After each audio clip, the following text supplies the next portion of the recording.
Welcome to one of the master classes of the Forest Harvest CBNE Forum 2021. Thank you for joining us this week as we foster information exchange, capacity enhancement, market engagement, and political action in support of the community-based NTFP enterprises. Our moderator for this session is Ms. Emmanuelle Andea. She is a special project consultant of NTFP-EP Asia. Ms. Andea has been working on NTFPs, community livelihoods, and enterprise development in Southeast Asia for 20 years.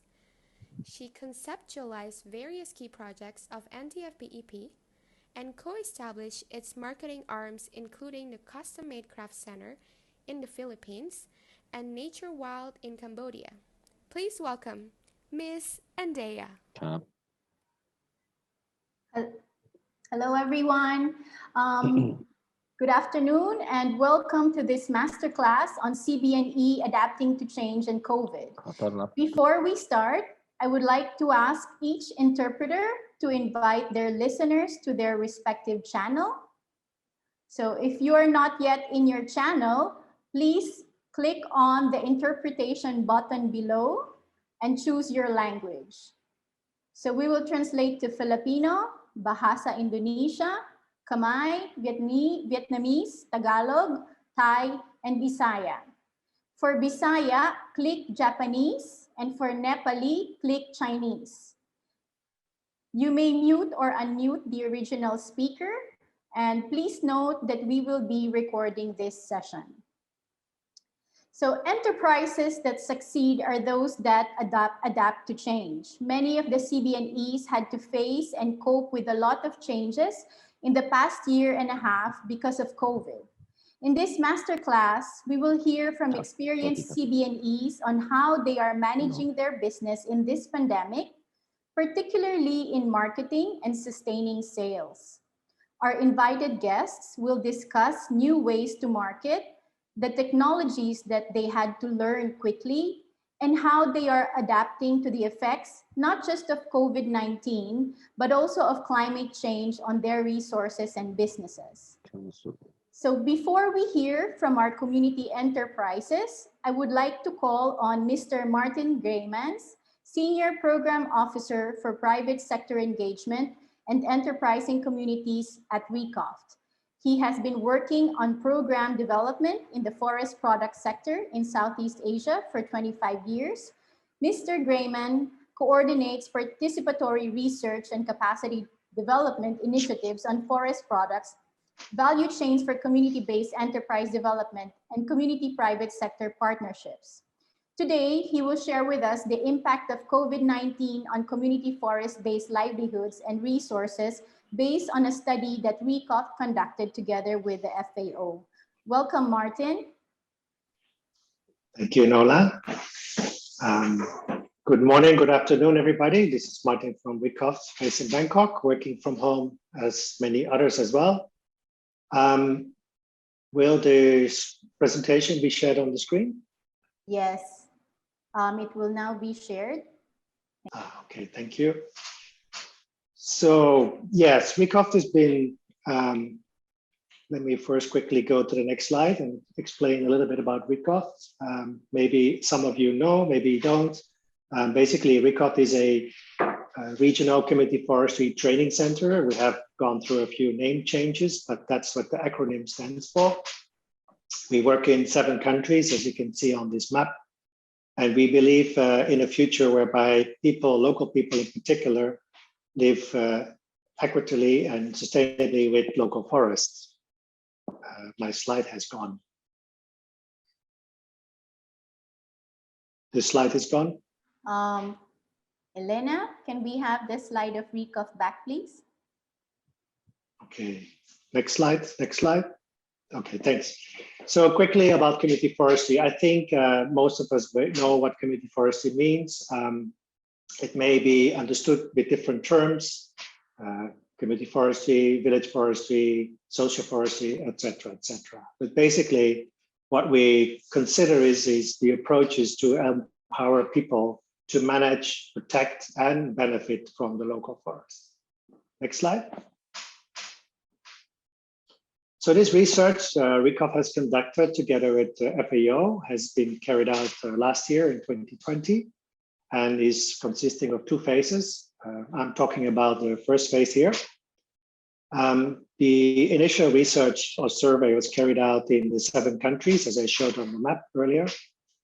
And we involved 435 local communities involved in forestry or not in community forestry. And those 435 people tried to focus as well on the minority groups as well as women. And the research has been finalized and it can be seen on our website, but that's just the first phase. Next slide. So what was this research all about? Well, basically, we wanted to know how are communities dealing with COVID, especially with the lockdown? How are they responding? And also, does community forestry help people to cope with these situations? And then we also looked at what type of support do they need to recover as soon as possible. Next slide. So these are some general findings, and rather going in, summing them up in detail, I will show you some slides to make it a bit more interesting. But roughly these 6 findings, 7 findings, I can't see the full screen. Basically, all communities developed, well, we confirmed basically that they rely on forests as we already knew, but it's good to have confirmation from this research. Community members, they are using their incomes and savings to cope, especially if they depended on these forests before. Yes, lockdown is reducing livelihoods and food security, but as we said, the community forestry members have an ability to cope and have that as an example over other communities. One negative thing which was discovered was that because of the lockdown, the loss of jobs, communities returning to home, there was an increase in domestic violence. So women seem to suffer more from these COVID, but also the lockdown, which followed from that. Access to forests was continued. That was not hindered at all. That was great. And that was necessary because the access to markets was reduced. So having this buffer again shows the importance of having clear access to forests. What was also interesting to see is that community forestry committees from communities which have legalized community forests were able to develop mitigations to deal with some of the threats they were facing. And some of it was based on illegal logging or encroachment. They also were able to support their own members better than when there were no committees. And still, we see that more economic support is necessary to scale up and help them further. Next slide. Next slide. Thanks. So what are the potential strategies, adaptive strategies, which we can see responding to COVID and lockdowns from community forestry? Next slide, please. First example we'd like to give you is from Cambodia and Lao PDR, where we saw that once community forestry is with clear tenure, people will invest in the forest. They will benefit from the forest. They secure benefits and including food from the forest more than people who were not accessing or able to benefit from forest. Even in the context where supply chains were disrupted because of lockdown, they were still able to access food. And also, with strong tenure, people invest in forests, meaning they improve the productivity of forests, such as through agroforestry systems. That also increases their access to food. Next slide. An interesting part of this research we found, and it's really interesting to see that this week we have this online forum because we cannot travel. We have to work from home, and a lot of us see disruptions. But that's why the importance of digital access is so important, which we see in Thailand. And the connectivity helped communities to warn of the disasters and the risk coming their way, and also to develop some responsiveness based on that. So access to internet, digital information helps to respond. Secondly, accessing to market information. If you have to respond because of lockdowns and closure of supply chains, alternative ways are found to use applications which people then can use to have access to supply chains at all times. Next slide. Another important aspect is the diversity of livelihood approaches possible through community forestry. We use the examples from Indonesia and Myanmar, whereby we see that diversity of different strategies is important to make use of forest products. They also face less negative impact because of the lockdowns, because they have more choice. Technology in Indonesia is an important aspect to see how we quickly can recover from the pandemic, because it can create jobs and it creates added value for those communities. And this is something Myanmar would love to learn from, where this may not be so developed yet. So we see a very strong link to community forestry and livelihood development and enterprise development. Next slide. Another important aspect is to see how communities are organized, how they have formalized committees or organizations to help people to go through these difficult times. So in Vietnam, for instance, we saw the committees took action and protected the forest from illegal harvesting, poaching, and encroachment. In Nepal, the FECO Fund, the Federation of Community Forestry Users, worked very closely with their established partners, the local government, to help distribute food, but also to sort out some necessary needs to financial support and other resources. So organization, credit schemes are key. Next slide. So these are some of the detailed information we can see per country. So how do we use that into move forward and build better on that? Next slide. So we have 7 actions we propose, and these will be unpacked later in the second part of the research. So first of all, the forest credit mechanisms were clearly important. And it's not only important for the communities as a whole, but it creates opportunities for disadvantaged groups as well, including women. So something to really consider in all countries. We see some examples how governments and committees are working together quite well, but to have that across the board happening in all countries, they need to be better to respond to disaster preparedness and develop responses for that. These same committees, they would be helped by having more efficiently built into their actions how to support communities providing services and funds. And the fourth part, even if policies talk about gender equality, what you see on the ground on practical engagement or solutions on the ground, these can still be improved. Next slide. Capacity development for community forestry groups to deal with outsider crime or to better deal with crisis issues which emerge from this. 6th point is really to think about digital access, because it really helps people to connect to information and actually engage with markets. The last point we want to provide is that the focus on investment on approaches that both improve livelihoods and address climate change, such as landscape restoration and forest management, is something to really think about. Investment is necessary. It just can't go on as it is today. Next slide, please. So I mentioned earlier that there's 2 phases of this research. The second phase is being carried out early this year. The results are being finalized and the report is available soon, later this month. But basically we looked at what were the communities we identified of developing strong coping strategies and who are highly resilient. How do they really respond to the impact, and what can we learn from that? Next slide. So the research focused on these 2 key questions. So what really helps to strengthen or actually weaken the ability from community forestry to build resilience and deal with situations such as COVID and perhaps climate change in the future? What do we need? Where can we learn from? And then also what can be done by policies and other interventions to help strengthen these communities to build or strengthen the social and economic safety net for the future? I think that's my presentation. Thank you very much.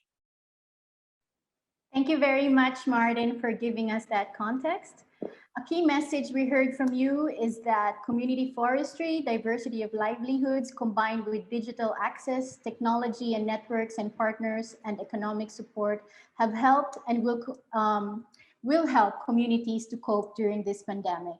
And we look forward to hearing the results of the second phase of your research. So please keep us posted on that. Thank you, Martin. And now I will call on our first CBNE for this session, Mr. Roy Ribo, President of the KAMMPIL Cooperative. Mr. Ribo's 3 decades as development activist has led him to work in national farmers federations and national government agencies, and he was instrumental in the formation of KAMMPIL AGRICOOP in 2016. It is a cooperative of small coconut farmers in Leyte and is established an integrated coconut and has established an integrated coconut processing center owned and operated by small coconut farmers. Like many of the CBNE, KAMMPIL Cooperative also experienced a difficult time at the start of the pandemic, but they were able to find a way to continue with their enterprise. Roy, the floor is yours.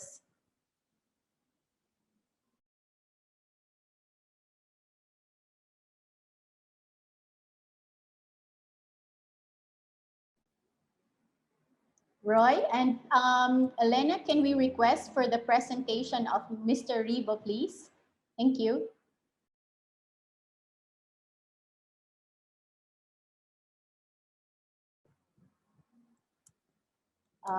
It's the other one with the green cover.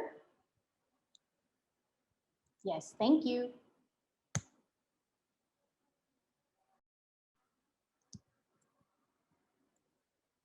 Roy, I give you the floor.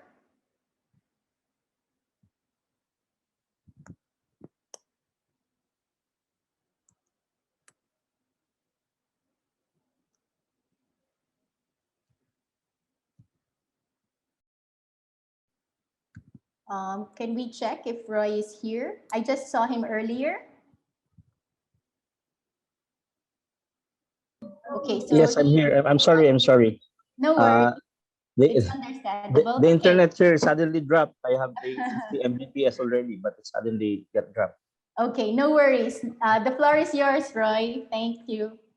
Yeah, thank you. Good afternoon, everybody from the Philippines. I'm actually in Leyte. It's in the central Visayas, in the Visayas area of the Philippines.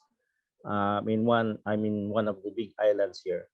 So my name is Roy. I'm the national coordinator of a national federation of small coconut farmers in the Philippines. Next slide, please. So my flow of discussion would be a brief background of KAMMPIL, what adaptation measures we did, not only on the COVID-19 pandemic, but also on the Typhoon Haiyan, the devastation, so the super typhoon that swept the Visayas, particularly here where I am right now. This is the ground zero. And then what strategies we have done, and then what can we provide some inputs on what made us somehow survive all these predicaments that was faced by the small coconut farmers. Next slide, please. The KAMMPIL is a national federation. Actually, it has 13 provincial chapters, but we focused after Typhoon Haiyan. We focused in strengthening our coconut farmers in the Typhoon Haiyan belt. So in 2014, we organized KAMMPIL AGRICOOP, that is the agriculture cooperative of the small coconut farmers. As we have seen that in every super typhoons that swept our country, the hardest hit is always the small coconut farmers. After the typhoons, the situation of the farmers get worse, no? And it has exposed many problems in the coconut farming sector. Actually, in the Philippines, coconut farming is considered as one of the poorest sector in our country. Next slide, please. So in 2014, we organized the cooperative. Through the efforts of an international NGO, we had intervened on rebuilding a resilient livelihood. Farmers here are into monocropping, only single crop coconut. We have, for the Philippines, we have around 3 million coconut farmers, and most of them own only a little less than 2 hectares. And the coconut commodity is so much dependent on the world market, so that when the world price of coconut crude oil goes down, it has a domino effect up to the farm level. The farm gate price also goes down. So the price of the coconut copra, we call it the copra, is very unstable and very dependent on the world market price. So KAMMPIL AGRICOOP was, the cooperative was organized to help the farmers, to provide farmers a different an additional or a value chain, no? Additional income or more income aside from coconut copra. So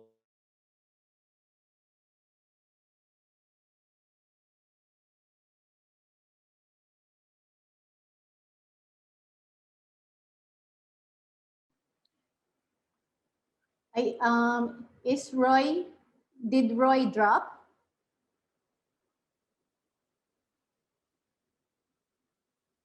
Hi, Roy, are you there?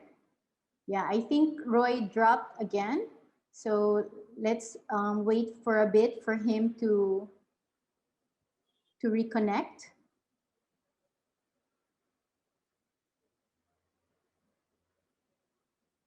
In the meantime, I would like, should you have questions for any of the speakers, please keep them until the end of the presentations. We will have a question and answer at the end of the sharing of the 2 CBNEs.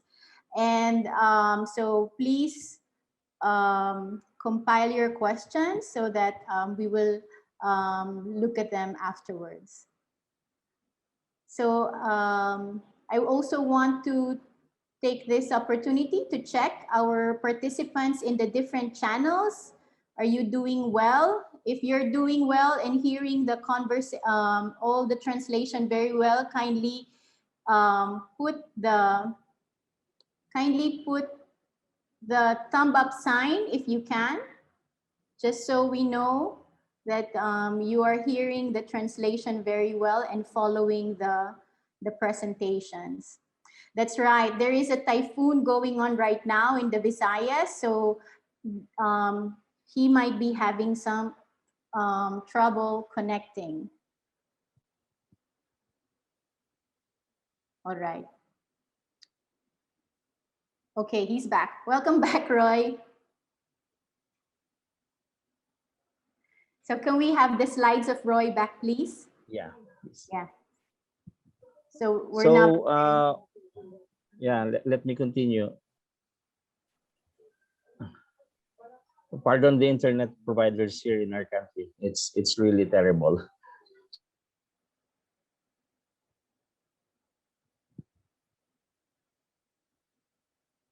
Yes, next slide, please.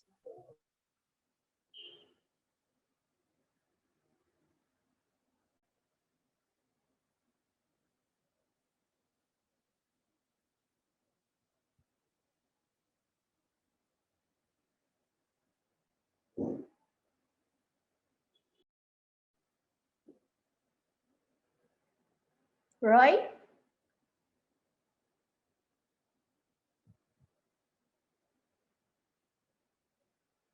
Hello, Roy, are you there? Okay. Yeah, I think he's here. Okay.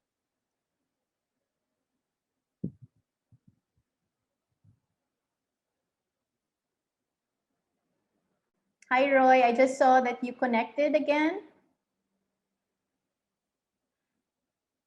Do you think it's better if you call instead of connecting by video?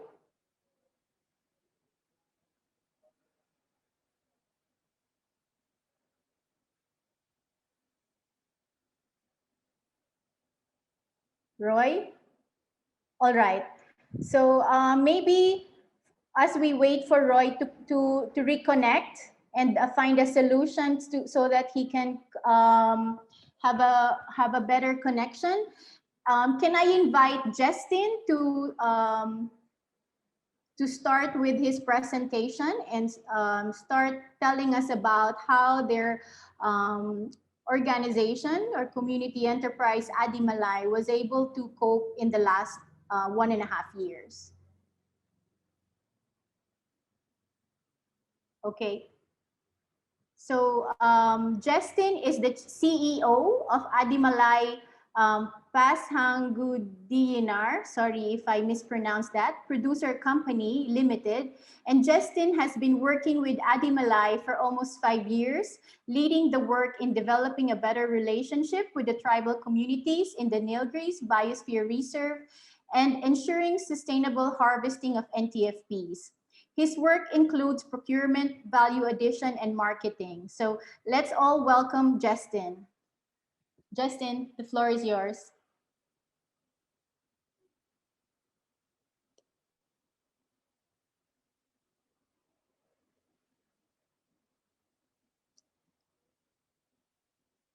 Please unmute yourself, Justin.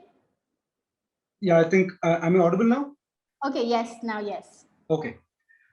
So hi, this is Adimalay Parangudinar Producer Company. Adimalay means, it goes to first culture, first mountain, or first people, like that. And Parangudinar is the local language name for tribal communities here. So I'll just give you a small background about Adimalay, how it was created and how it started to existence. Can you just go for the next slide? Yeah. So I think our slide is a bit, compressed a bit, but I'll still continue. Okay. So Keystone Foundation was an NGO which initiated the farmer producer company called Adimalay, and that was initiated for the community of the Nilgiri Biosphere Reserve.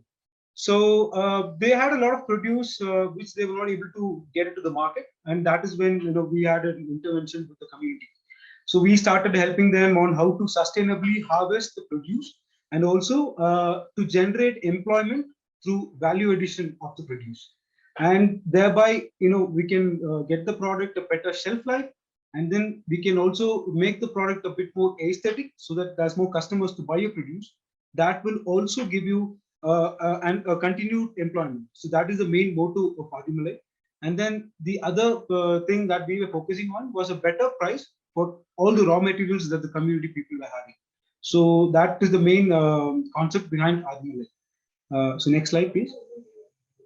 Yeah, so the company has almost 1,609 shareholders, out of which 834 are men and 777 are women. And we work in 7 regions, and we have 7 board of directors. So everyone are from the indigenous community. Each and every director represents the different regions where Adimalay is working. So everyone are from the community. So that is one highlight for the company. And then next slide. Yeah. So for Adimalay, it is like 80% of the income comes from NTFP. Not only for Adimalay, but also for the community who reside in the villages. Even for them, like 80% of the income comes from the non-timber forest product collection. And then the products that we deal with are honey, beeswax, soap nut, sugarcane, and then haritaki, which is a medicinal herb over here. And then we also have wild gooseberries, fig, mangoes, and things like that. So what we do with all these products, we take this product from the forest through the community, and then they sell it to Adimalay in various production centers in the villages. And then these products are being value added by traditional methods. For example, wild mango or wild gooseberry is converted into candies, pickles, and then we also mix it with honey and things like that. So that is what we do over here. So the community women in the villages, they work on the products. They value add the produce and then they bring it to the market. Next slide. So these are all the value added products. So from the raw materials, we do these products. So usually beeswax, was thrown away in the forest earlier, which is now being converted into soaps, balms, lip balms, and many other products. And then shikakai and soap nut, that is being converted into hair care products. And then we got a lot of pickles over here, jams, health powders, candies, as I said, with gooseberry and nutmeg pulp. So all these products are being value added. In the village centers, as you see, the women, they work on traditional recipes and traditional methods to value add these products so that we can take it to the market. Next slide. Okay, so we will just discuss on how we went through the pandemic lockdown that we experienced last year. So last year, the financial year, we opened with the lockdown, and we were having a lot of problems in it. So the first thing that we would like to discuss is with the challenges. The first thing that the community people faced was uncertain market with all the producers. And the huge problem was because we were not able to send any our vehicles to the forest villages to bring the product back to the town for the market. That was one problem. And then the other problem that we had was whatever produce that we had, the raw materials which were converted into value-added products, that was not able to go to the market in time because of the logistic issues. And we were working with a 30% employment strength and things like that. So we were not able to do that in the beginning. And then another problem was the cash flow, because when the pandemic hit, we were on our season. Like the season was high with honey, pepper, and many other products, because the pandemic had started in the month of March, and we had a huge problem during that time because all of the crops had come together: pepper, honey, shikakai. Like we deal in tons actually. So we do around 15 to 20 tons of honey, 5 tons of pepper. So the main problem that we had was to buy the produce, we did not have the money. And because whatever produce was with us, we were not able to sell. So that directly had an impact when we were when we were going to the village to procure the products. So that was a big problem. And then, as I said, logistics was again a problem. And then mobilization of people was another problem, because in some of the centers we had women who had to come to the center for work, and then due to this transportation issues and all, we were not able to bring the people. And then another problem was when on a normal time we go to the villages, to the doorstep of the community to procure the product, but during this time we were not able to do that. And then another problem was we were not able to give them any training in capacity building programs, because these are all technology deprived areas. We don't even have a basic internet connections in the villages. So that also was a huge constraint for us to give them any training or capacity building. And then another problem was communication. Again, we were not able to reach the community people, and we were not able to understand, okay, what is the need they want? How can Adimalai help them during such a high season where there's a lot of products? So that was a huge gap for us, communication. And then another problem was managing the employees. I think if we can just scroll down slide. Yeah, so managing the employees was also a problem, because as I said, we were working with a very limited number of people. So that in turn was a huge impact on the procurement, processing, and the sales side as well. So that was the challenges. So I would also like to talk about the positives and negatives during the pandemic. So what was the positive? The biggest strength was there was very little competition for a few products. Most of the farmer producer organizations in India was completely locked. But then they were all working with a very smaller strength, and the competition was very less because the productivity had also gone down.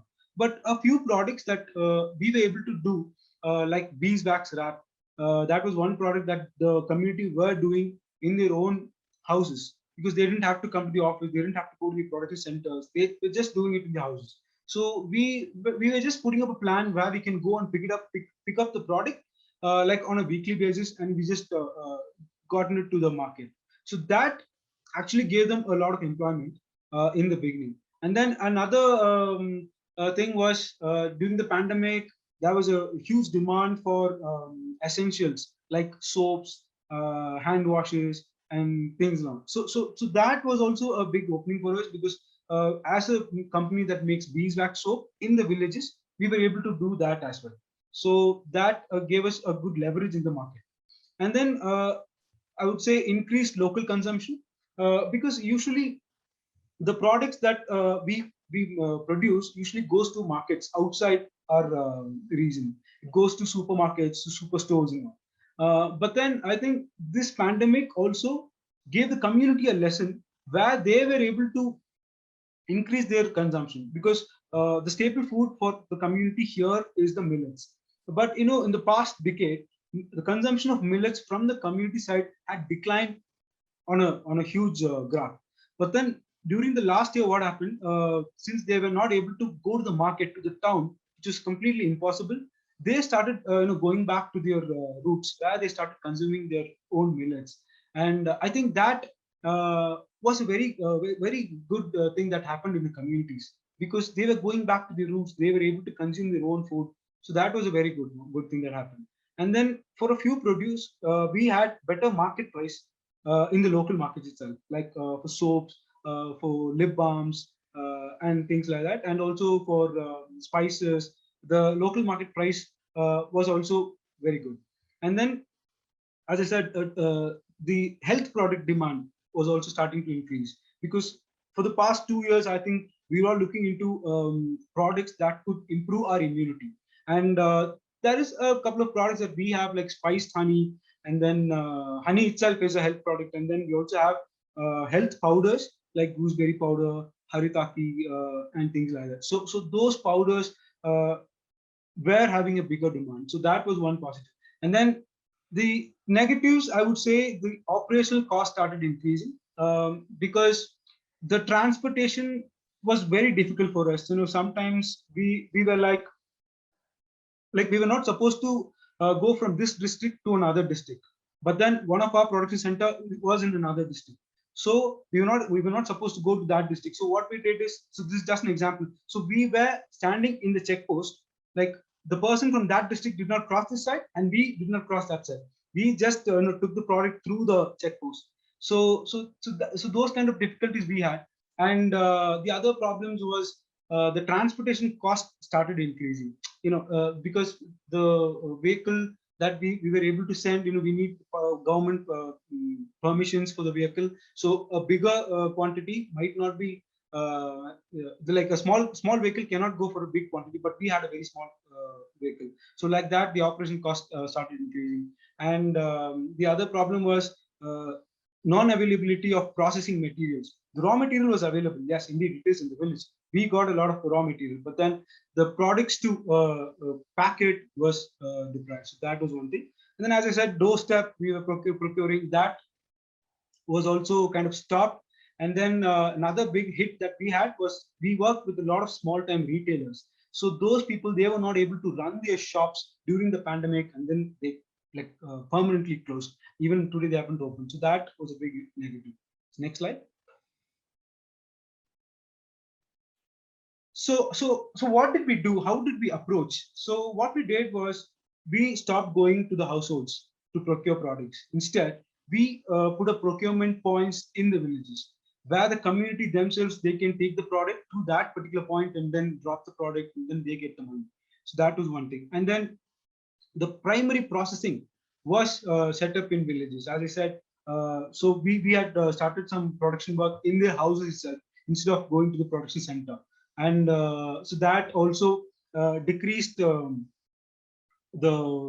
contact of the community to the town people. So, they were a bit safe as well. So that was also helping. And then when we focused on the marketing, we started doing a lot of exports, because India was completely in lockdown. And then there were a lot of products that were being able to export. So that gave us a leverage, like soaps, wraps, and things like that. And then another thing was we focused more on the essentials. As I said, like cosmetic soaps. And then we also focused on food wraps. Then we also focused on health powders and things. And then one more thing that we started was food truck. That was an alternative approach that we did. We haven't laid our hands on any food business, but this is the first time where we had food trucks supplying food. And in our district particularly, this was a very new initiative, where we were giving organic food like millets, organic coffee, and things in the in the truck. Sorry. So that also gave us a leverage, and then we were going out of cash again. So we had to take a working capital loan from a financial institution here, and then there was a lot of support from the government as well. They also funded us during the pandemic, and that also helped a lot. Then communication, as I said, was a huge challenge. So we put up village coordinators, and then we spoke to them. They transfer the information to the other villages. That is how we worked during last year. And then village centers where we do the production normally. That was also common points where people can come and ask for what is happening, and then we were able to give them the rates for the product. So a lot of things happened through the village produce centers. So that was also a different approach that we went. So next slide. So even during the pandemic, we were able to cover some 2,500 families. Usually we work with around more than 3,000 families. So last year the number had gone down. Then more than 180 villages what we work with. So last year we had worked with 120 villages, and we were very successful in giving employment to the women, because most of the work was happening inside the village centers. That gave them a better employment opportunity. And then there was a good turnover as well. And then one production center came up, so that was a big positive for us. So one village where many women were working in the houses, the village itself came up and they told, okay, there's a lot of work happening here. We'll give you our community hall where you can do some production. So that was one achievement that everyone was happy about.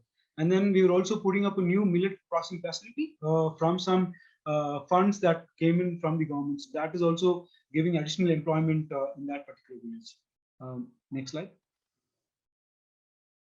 So what is our strategy to move up? So now we are again facing a very terrible condition in India. So what are we doing as of now?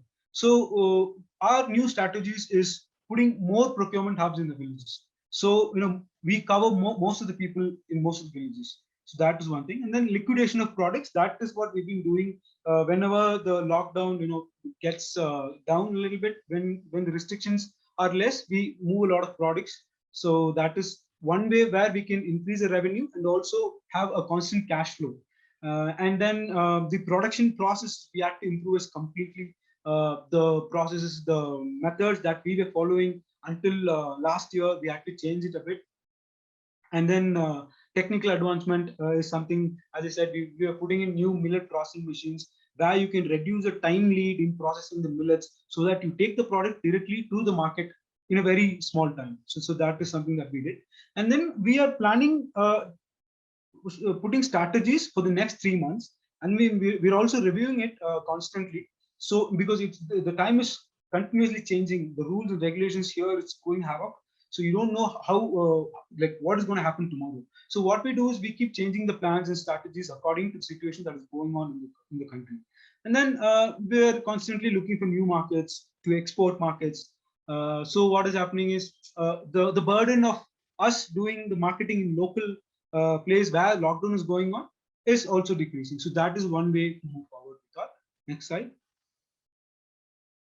So some suggestions that we can give is, first of all, we need to track our expenses against the revenue, because there is a lot of expenses that is going on. Operational cost going up, transportation cost going up, production cost is also shooting up like anything.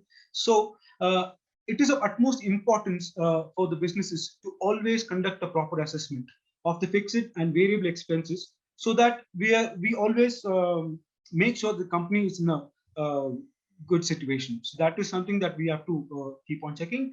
And then the next thing would be always check for the feasibility of the business model. Will it work? The market is changing every week, almost like every day. And it is always imperative to reconsider the business model and reassess it. And then you have to change it according to the market as well. So, and the other thing is, this is also a crucial time where you have to track your financial metrics and cash flow. So always you have to be mindful on what you're doing and the impact on new sales and things. The other thing would be like, you have to be patient and you have to look for more investments. It might be a loan or something. You have a new entrepreneur who wants to put in some shares or something. I think this is something that you have to keep on track, because you don't know when the market will change. So you should always have some investments, and you always have to keep a lookout for the for getting new investments, I would say. And then I think it is okay to communicate transparently to your customers, because everyone are in this together, so they also understand what are the difficulties that we are having, so they can empathize us in facing the crisis as well. So as long as the communication is transparent, the customer, will always be with you, I think. So that is something that we have to look at on this. And then the crucial part is managing the employees. I think for big companies considering layoffs, the primary option should be to cut the salaries of the higher paid employees at least, and to retain the people who can least afford to lose their jobs.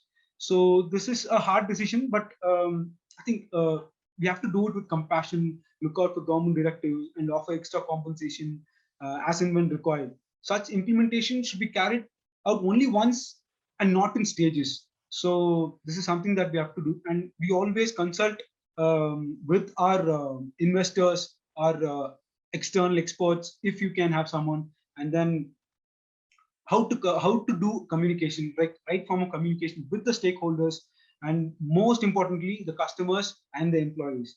And I think having a honest conversation on the situation and its impact on the business, I think it always increases the morale of the company as well. So I think that is the takeaways that I would suggest.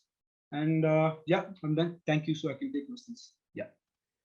Thank you very much, Justin, for that very rich sharing.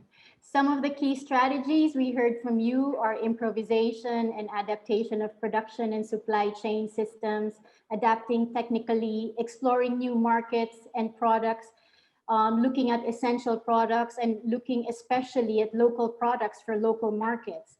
We also heard you sharing about diversifying channels with your food truck and talking about agile planning, because we don't know what's happening. So, and finally, open communication and engagement of customers. So thank you very much for that.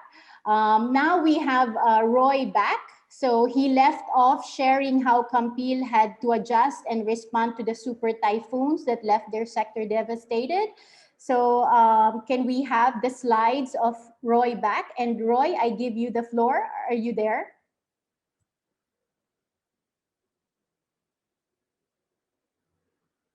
Roy, please unmute yourself.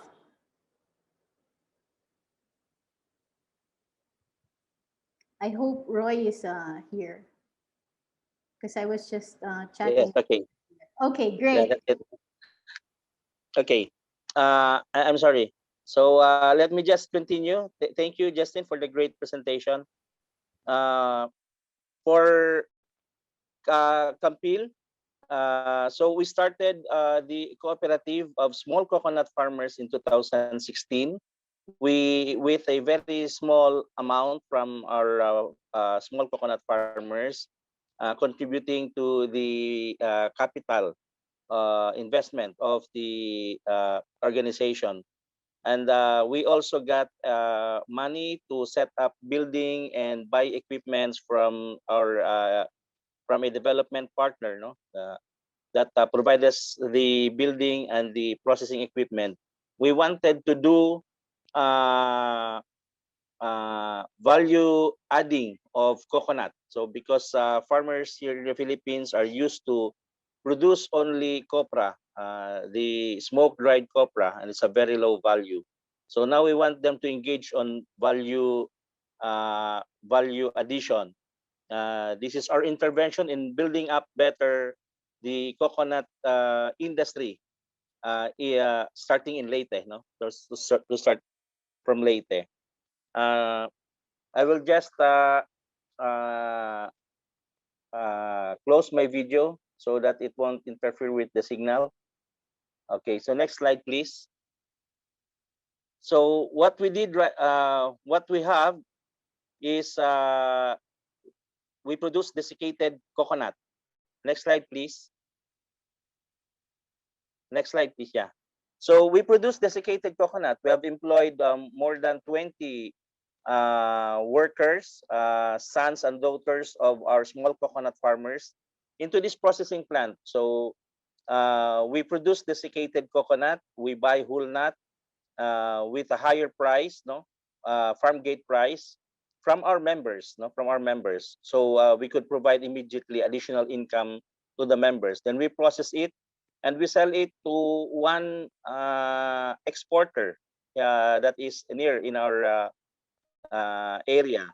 They are the ones who buy our oven dried desiccated coconut with a higher price. But the problem is the price of the desiccated coconut is also influenced by the price of the crude coconut oil in the market. So we really have problems on the behavior of the market. It's really unstable for the coconut. It is almost dependent on the price of the coconut oil at the world market that is influenced by the palm oil and the sunflower oil and canola oil. So next slide, please.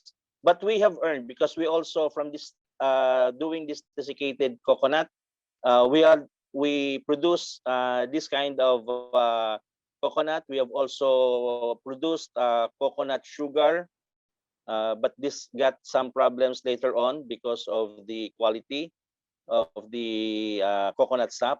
Next slide, please. And then we also have we started to produce. Next slide, please.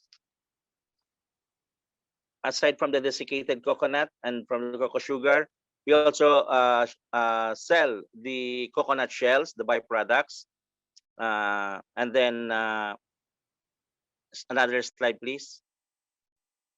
Yeah, and the cocoa fiber. We also sell this cocoa fiber. We produce them into hangs and cocoa peat. But these products are relatively has lower value, but it still has value, and it has add up to the income of the cooperative. And the cooperative, when it has produced more income, it is divided through the interest of the capital share of the members. So what we do is, one, we immediately provide higher income from the farmers by buying directly from them the raw materials. And second, every year we provide what we call the dividend for the cooperative members. Next slide, please. However, those problems, although we have problems in doing the desiccated coconut business as a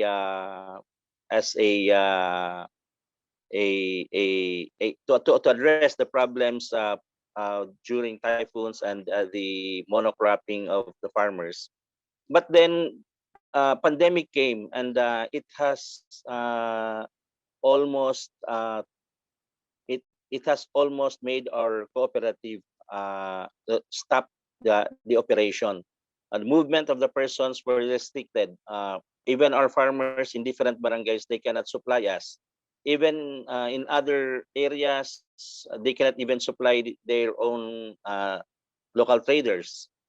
And then the main market for our desiccated coconut has stopped buying because the entire supply chain going out has been also restricted, and even the product got more stringent protocols.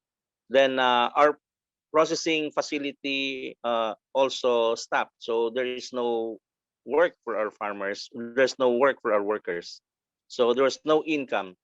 And our sale, as compared from 2019 and 2020, it was less than 10%. And then if we cannot do anything about this, then KAMMPIL would really has to close shop. Next slide, please. So what we did was we adapted. So first we done diversification of our product. So earlier I have said that we have produced desiccated coconut, we have produced coir fibers, cocoa shells, and other things.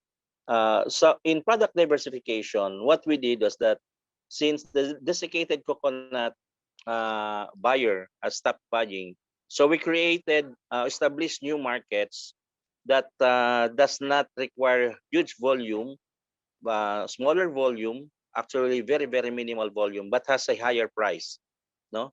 Like the bakeries, the confectionaries, and then second, the fiber, because the geonet here, the net has also stopped. The buyer of the net coconut has stopped buying also.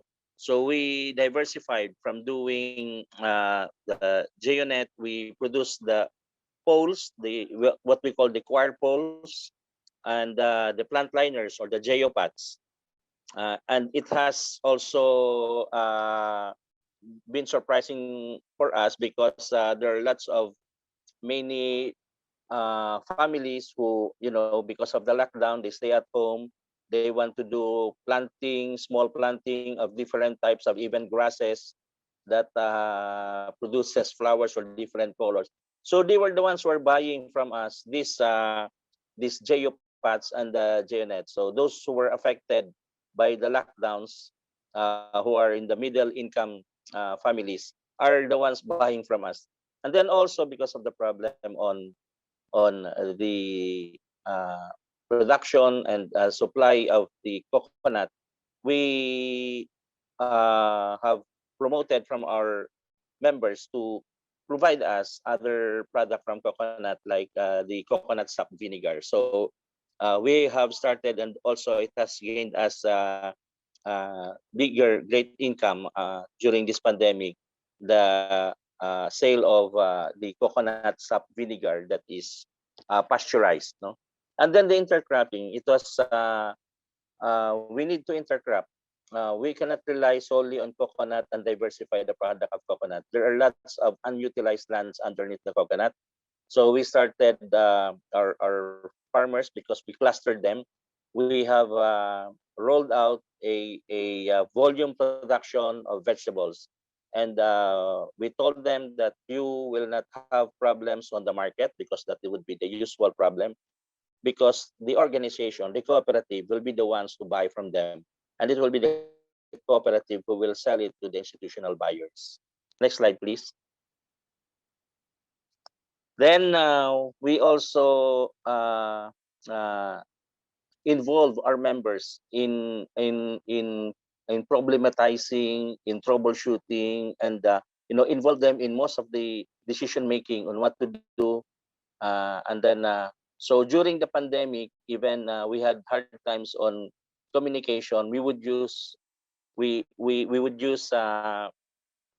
motorbikes to go inside the villages and talk house to house to our members on what's going to do. And when the barangay or the village area has eased their restrictions, we started doing meetings with farmers, of course, with the health protocols included. So it is important for us to have the members participate on the decisions on what's going to happen with the organization and what's going to happen with their money within the organizations. And then the next point is that the partnership.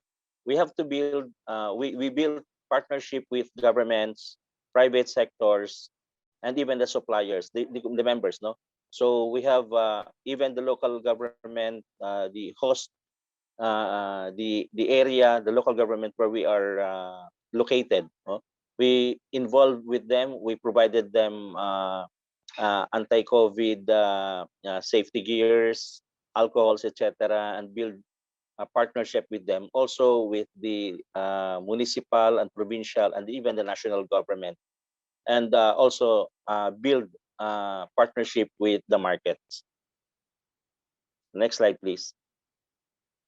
So these are now the new normal for us. No, at least we have to, based on our experience, this is our new normal. So we have to see to it, even with COVID or non-COVID, probably the COVID would stay a little while or a longer while. We have to ensure that the health protocols inside the facility and everywhere we go should be in place. The second, we have provided the frontliners, the health workers in our areas, PPEs and other disinfectants. We have secured also access pass from government. The access pass is used by the anti-COVID task force of the government, and they issue also access pass if you are in the essential workers. Like we are in the agriculture, we have to produce, we have to work, we have to link. So we have gotten some access pass from the government. Then vegetable production to increase the income of farmers, especially those affected workers. And then the diversified the production of diversification of the product from the byproducts of doing desiccated coconut and other things. So next slide, please. The strategies that we did, I think it could be shared also that first, although we know that our market for desiccated coconut are mainly in the export market, but we have to study also the local market. Yes, I would agree with Justin earlier to develop the local markets. In COVID, in pandemics, or even in disasters, the first market that you should address immediately is your domestic or your local market. So we studied our local market, what do they need and what needs we want to address. No, so we started doing these things like the coconut vinegar and other things, food production, vegetables, etc. Then the utilization of the coconut farms, no, for intercropping, but it should be market oriented. It is very different from our intervention during the post Typhoon Haiyan situation, where our production was more on the local consumption or household consumption. Right now, the focus is not on household consumption, but more on the market oriented intercropping. And then the organizing of farm clusters. So because we have a small size, land size of farms, we have to cluster our farm members, our coconut farmers, into cluster areas where we could have some scope and scale. And then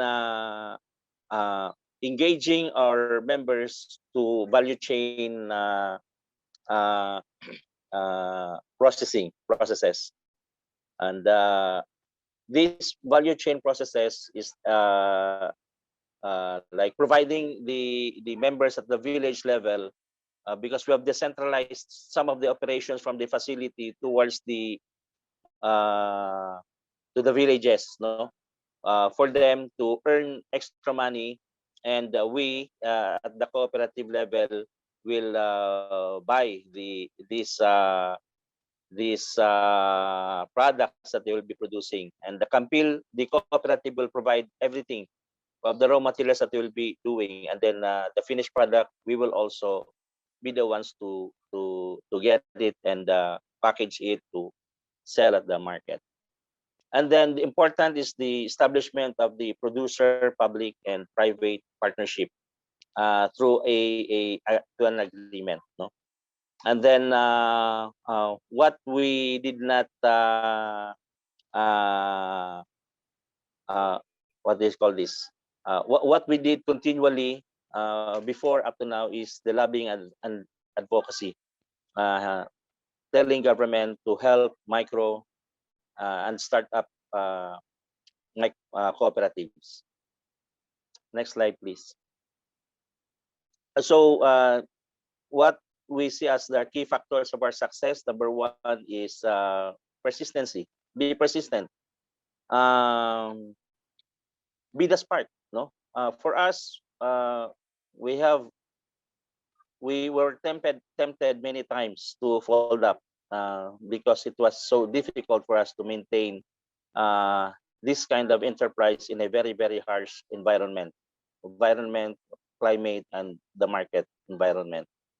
But we have this developed dictum: if you think that you failed and you want to stop, we tell you, do not stop.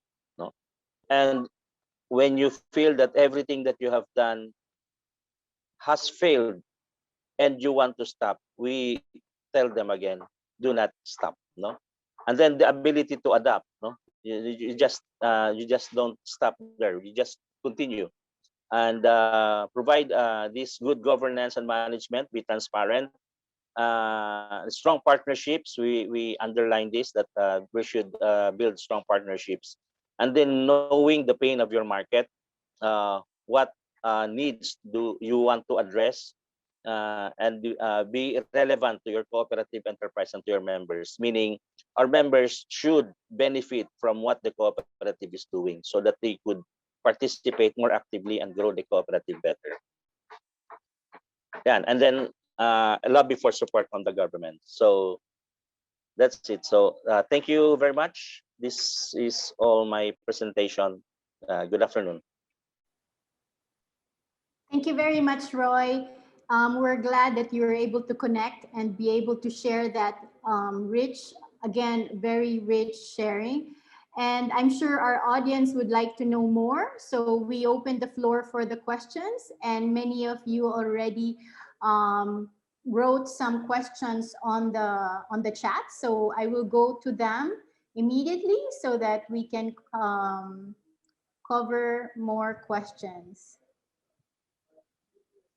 Okay, so a question for both Roy and Justin. What is the most rewarding enterprise strategy during the pandemic?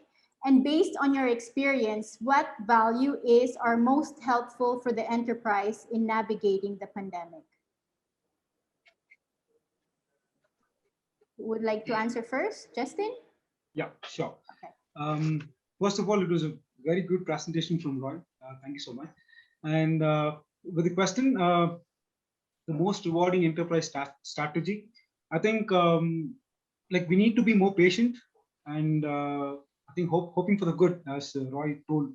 Actually, that is very good. And then the best strategy, I would say, is you need to look at for new markets. You have to somehow liquidate whatever you have, maybe with a smaller profit, but I think that will keep you on the run, because nowadays it's really difficult for companies to even survive. So I think even with low margins, it's okay. You can at least liquidate, can get some more employment to the employees in the company. So that is something that I think you should look at. Yeah. Thanks, Justin. Roy? Yeah, the strategy would be to ensure that your cooperative will keep on moving. Governments, other institutions, and even your members would not notice you, would not recognize you, unless you go through so much pain and trouble. No, there are many requirements from governments, even banks, that you should survive first for the first 2 to 3 years before they could provide or even consider you to be credit worthy. No, even your members would sometimes give up because they do not earn from your cooperative.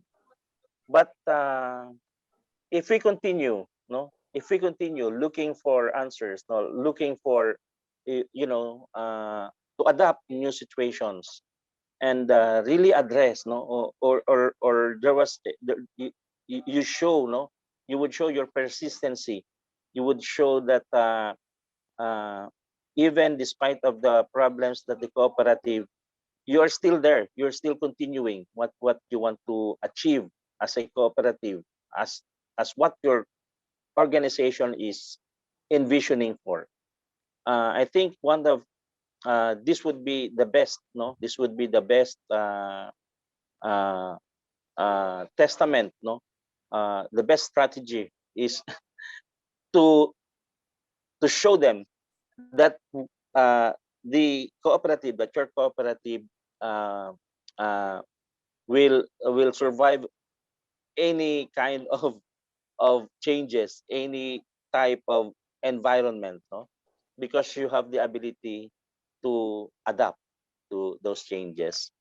So the values that I would say is that the participation of your members is very, very important, and building partnerships in order for us to uh, achieve a level of success or be successful indeed is to build partnerships. We cannot do it on our own, no? And the resources is with the government, is with the development partners, and we should build partnership with them. And our cooperative is doing market. Actually, we are the ones who are the market also, no? We are the middle market for the bigger market.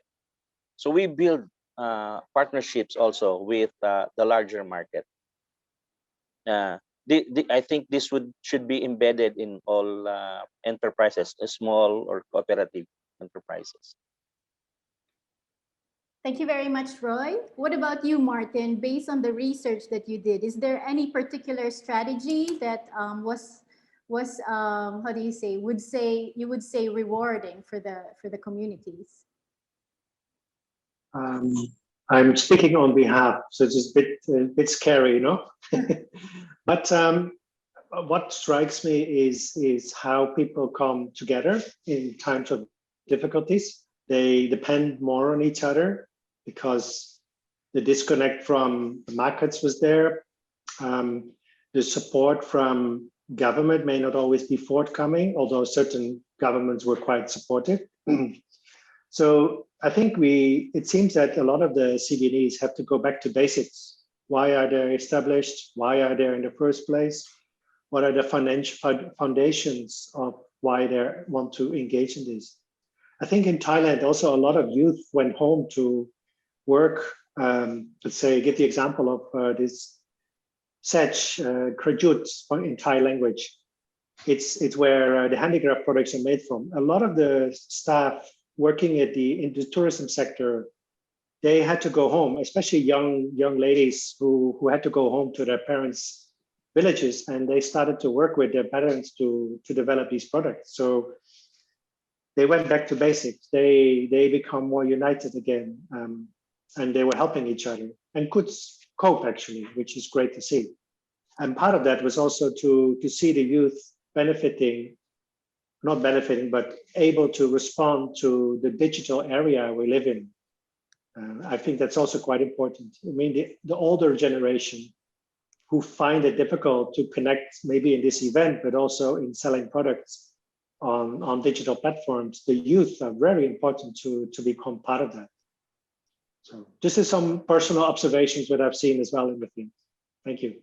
Thank you very much, Martin. So you mentioned about digital connection. So talking about technology also. So I want to ask Justin and Roy, how important was technology to you to adapt to this pandemic? And what technology did you have to learn so quickly, and how did you acquire them?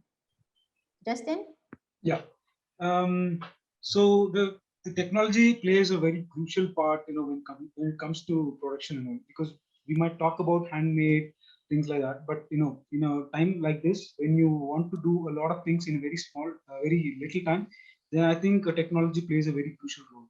So in that way, like we had learned some new technology things like making beeswax wraps, because only with that we were actually surviving the first 2 months. So that was one new technology that we learned, and then processing of millets through new machines. That was another technology that also came in. So that also gave more employment, and that also helped us send a product in a different way. We just tailored a product. We had beeswax. What are we doing? We were not able to do anything. Then came food wraps. Then somehow we were able to liquidate beeswax. So I think technology plays a very huge role. Okay. Thank you very much, Justin. Yeah, technology to develop new products is very important to find new markets. What about you, Roy?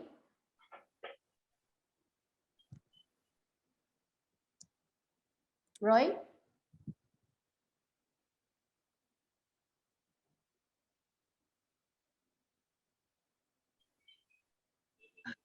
Okay, that's it. I was muted. Yes. Anyway, yeah, actually, small coconut farmers here lives on a daily basis. No, they during the pandemic, it was difficult, no, for us uh, to meet, and it was also the pandemic that pushed us to meet because we are in distance areas and we have to convene national council meetings, and you would just imagine how we could train our leaders, our coconut farmers, to use the simple technology of chat messaging. So at first we were using only cell phone. During the pandemic, we started using the FB Messenger, and we have to train each one of them, no, uh, patiently. And now we're meeting through Zoom. So technology for us was forced to us in communication technology was forced to us by the pandemic. Mhm. It was a good thing actually because it has saved us a lot of money for traveling, and we can do decisions for that. So that's one thing. But more importantly, um, yes, we have to develop technology innovations, especially in our production side. No, because for coconut farmers, there are very small or minimal introduction of technologies on coconut farming. There are more on the rice farming, but none on coconut farming. And this is a big this is a big uh, loophole in this uh, type of government trying to put up a sustainable program, but there is no technology development. And digitalization of all these things would actually now help us move a little better. And we have also used our social media to uh, to promote the products of our farmers. Actually, probably by next month we could have already established a web page for the products of different farmers in one web page, including the training modules and curriculum using now the new technology. Okay. Thank you, Roy. Those are interesting, yeah, examples of how you're using technology. So there is a question here. So what is the one thing that you guys felt after facing and is still currently facing the pandemic? And what are your next priorities? What are the things that still needs to be done? So maybe I start with Roy. Our organization, our cooperative, was established in 2016, and most of the studies that was done on emerging enterprises, including cooperatives, most of them would fold up in the first 2 years because there's no support for small or emerging or startup cooperatives or enterprises. They are left on their own. Now, we felt that we have already surpassed that because we're more than 5 years now, and we're still alive and kicking. So what do we see in the next few years, or yeah, to come? No, one, we would have a stronger advocacy for governments and development partners to invest on startup cooperatives and enterprises. They are the ones who need resources, backup, capacity building in the first place, not the big ones. They are investing on big ones because they can repay. No, they can repay because they have big monies already. They have more funds already. But the smallers would have difficulty. So we in our cooperative will try to engage on this advocacy continuously. Second, uh, we we continue to innovate. No, we continue to innovate in our product line. Again, at the center of this is our members, our coconut farmers. If our innovation will not benefit our small coconut farmers, then that is not innovation for us. It should always be for the benefit of the small coconut farmers. What do we see in the next 5 years or 10 years to come? As I have said earlier, the persistency that we have created, no, that we have been doing. We've got government noticed us, and they have committed to set up virgin coconut oil plants in our facility with a 10,000 a day capacity. So yes, we'll be producing VCO, and that would mean around 30 workers, additional jobs to be created only for the plant. No? And then we also diversify and increase our production on other areas on food.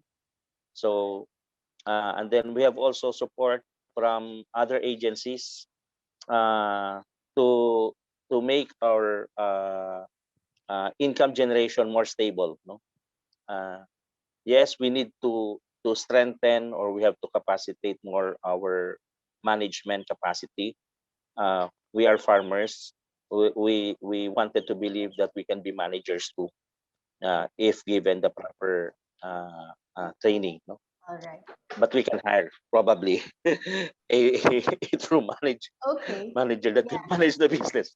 So these are the things that we're trying to do. Yeah. All right. Great. Thank you, Roy. Those are very, how do you say, like a lot of things to look forward to for KAMMPIL. Thank you. So how about you, Justin? What are the priorities now that you're facing? So in our work areas, the top priority would be constant cash flow, which will almost sort out most of the problems that we're facing now.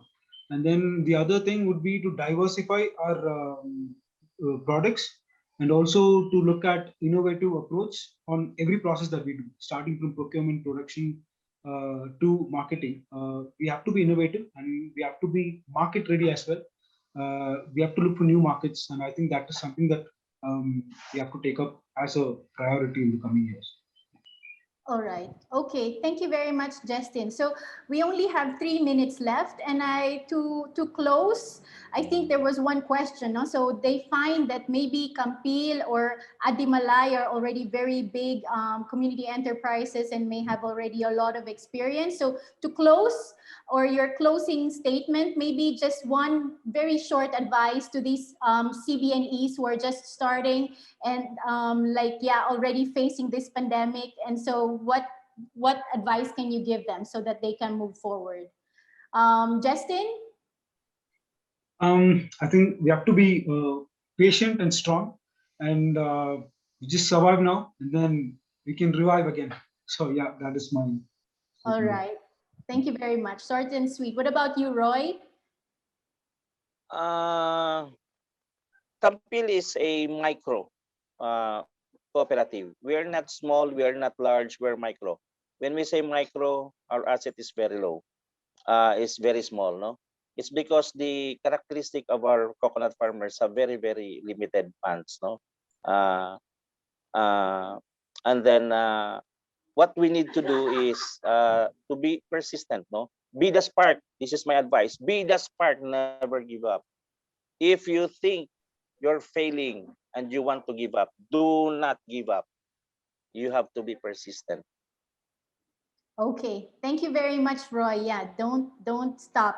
What about you, Martin? Any last or insights to share about adaptation and being agile in for CBNEs before we go?